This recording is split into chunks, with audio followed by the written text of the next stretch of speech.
कि वतन की आन लिख देना, वतन की शान लिख देना, वतन की आन लिख देना, वतन की शान लिख देना, ना हिंदू ना मुस्लिम फकत इंसान लिख देना। लिखने वालों तुमसे मेरी इतनी सी गुजारिश है, मुझे लिखना तो सिर्फ हिंदुस्तान लिख देना, मुझे लिखना तो सिर्फ हिंदुस्तान लिख देना। लोग पूछते हैं कि आप कहाँ से आते हैं, तो मैं कहता हूँ मैं उस उत्तर प्रदेश से आता हूँ जहाँ दो खूबसूरत नदियों का मिलन होता है तो लहुरी काशी बनता है, जिसका नाम जनपद गाजीपुर है। मैं उस उत्तर प्रदेश से आता हूँ जहाँ मोहब्बत का मिलन होता है तो ताजमहल बनता है, जो आगरा में स्थित है। मैं उस उत्तर प्रदेश से आता हूँ जहाँ भारत के प्रथम प्रधानमंत्री पंडित जवाहरलाल नेहरू का निवास स्थान है, जिसे हम आनंद भवन के नाम से जानते हैं। मैं उस उत्तर प्रदेश से आता हूँ। साथियों, आज हम सब इसलिए मौजूद हुए हैं कि परमवीर चक्र विजेता शहीद वीर अब्दुल हमीद, आपकी बहादुरी को सलाम है, आपके हिम्मत को सलाम है, आपके जज्बे को सलाम है, जो मेरे मातृ वतन मुल्क हिंदुस्तान को आपने करके दिखाया है। यकीनन आने वाली नस्लें तुमको बरसों बरस करेंगी यार। अब्दुल हमीद जिंदाबाद, अब्दुल हमीद जिंदाबाद।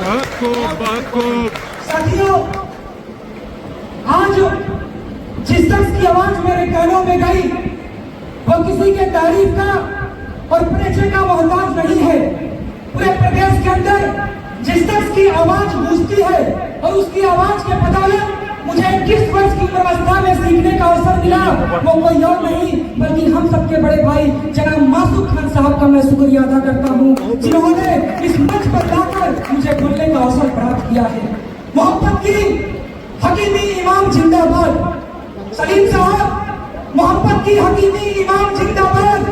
जमाना जिनको करता है सलाम जिंदाबाद। सबके दिलो दिमाग में बस एक ही नाम, अब्दुल हमीद जिंदाबाद, अब्दुल हमीद जिंदाबाद। गाजीपुर की धरती में 1 जुलाई सन 1935 को जन्मे मोहम्मद उस्मान के पुत्र गांव तुम गाजीपुर की धरती से संबंध रखने वाले एक ऐसे वीर योद्धा जिन्होंने सन 1954 में सेना में भर्ती हुई।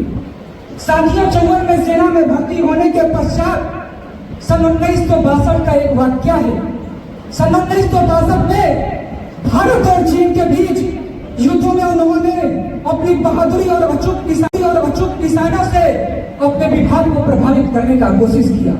जब उन्होंने अपनी अचूक निशान दिखाने का काम किया, उन्होंने दिल जीता, तो उन्हें 5 वर्षों तक सेना की एंटी टैंक सेक्शन में किया गया।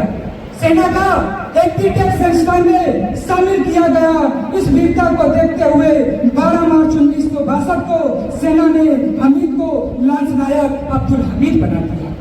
कुछ ऐसे ही वाकया इनके साथ चली। कुछ चलने के बाद बात सन 1965 की आती है।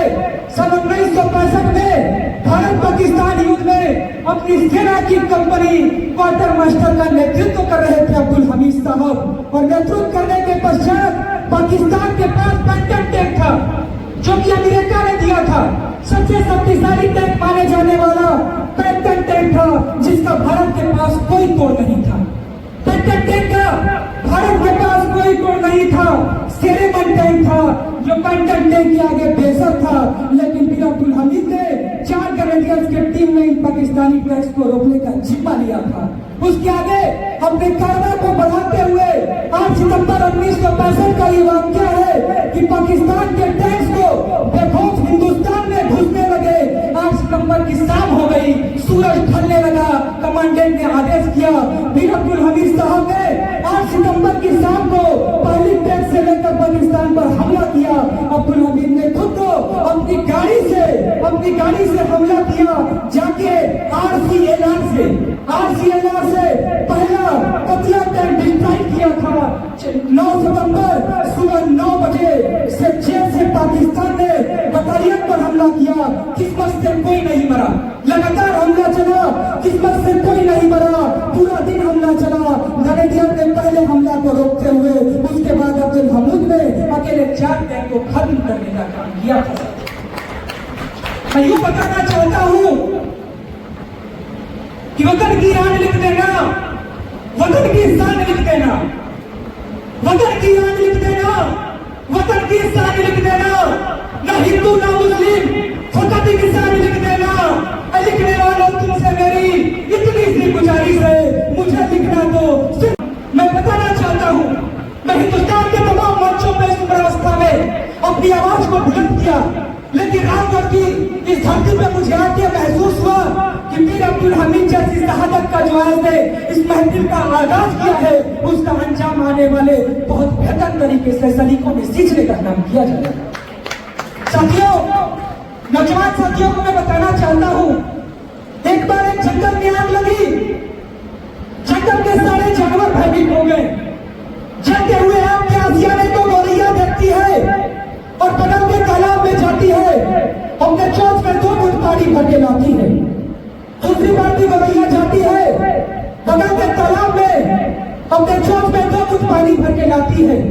जब तीसरी बार गौरैया पानी लाने जाती है तो हम बैठा हुआ मेढक कहता है, अबे गौरैया, इस जलते हुए आग के आसियाने से तुम्हारे चोंच के 2 घूंट पानी का क्या होने वाला है? तो नौजवान साथियों, मैं गौरैया के जवाब को बताता हूँ। गौरैया ने कहा, मैं जानता हूँ मेढक महोदय, मेरे जलते हुए आग के आसियाने से इस चोंच के 2 घूंट पानी से कुछ नहीं होगा, लेकिन जब इस आग का इतिहास लिखा जाएगा तो मेरा नाम आग लगाने वालों में नहीं बल्कि आग बुझाने वालों में। वक्त की बहुत किल्लत है, वरना बातें बहुत थी। चंद बातों के साथ मैं अपनी बारी को विराम दूंगा। रामगढ़ वालों, मीर अब्दुल हमीद साहब एक ऐसे शख्सियत थे जिनकी मैं अल्फाजों से नहीं कर सकता, जिनकी बातें मैं अपनी मुखार बिंदु से नहीं कर सकता। उनके लिए कहने को तो बहुत सारी चीजें हैं। तमाम जिम्मेदारान साथी जिनके परिचय का मैं मोहताज हूँ, मैं नाम तो नहीं जानता हूँ, लेकिन अपने शब्दों से मुखार बिंदु से जो महफिल के लोगों को बताने का आपने काम किया है, वो वाकई काबिले तारीफ था। साथियों, किसी इंसान को खुशबू की जरूरत होती है तो माली से कहता है, माली महोदय, अगर आप अपनी खुशबू को दे देते तो मैं उसकी सुगंध को हासिल कर सकता हूँ। लेकिन यकीनन मैं ये समझता हूँ कि सेना के जवान सरहदों पर अपनी परिवार